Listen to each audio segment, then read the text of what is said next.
gothic churches lang na may gargoyles, no? Dito sa Asia, meron din tayong entry na kagaya ng gantong ornaments. Isa sa mga ito ay matatagpuan sa Japanese architecture, especially sa mga temples nila.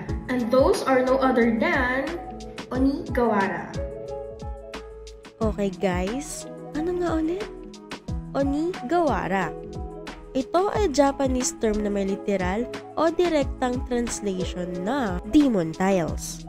O teka lang, huwag mo naman siyang i-judge.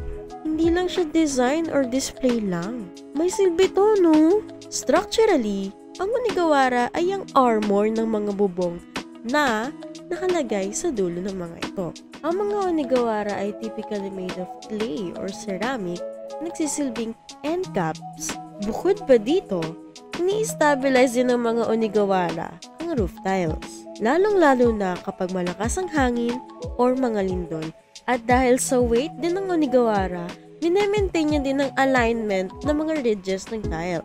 Kagaya ng mga gargoyles sa Gothic architecture, ang buong pag-aakala natin, ginaguard lang nila ang building. Actually, pareha sila ng use. Kino-consider din ito as downspout kasi dinadivert niya ang flow ng tubig kapag umuulan.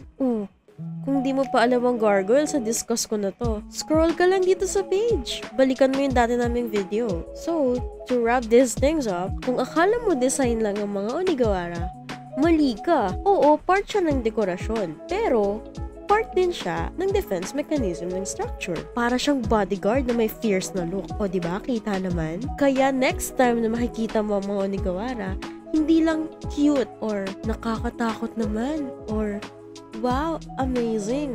Ang masasabi mo, hindi lang pala siya design. This is Architect Wings na ulit na magpapaalala ng arkitekto, hindi puro paganda lang. Dapat functional din. Follow for more Archi Trivias.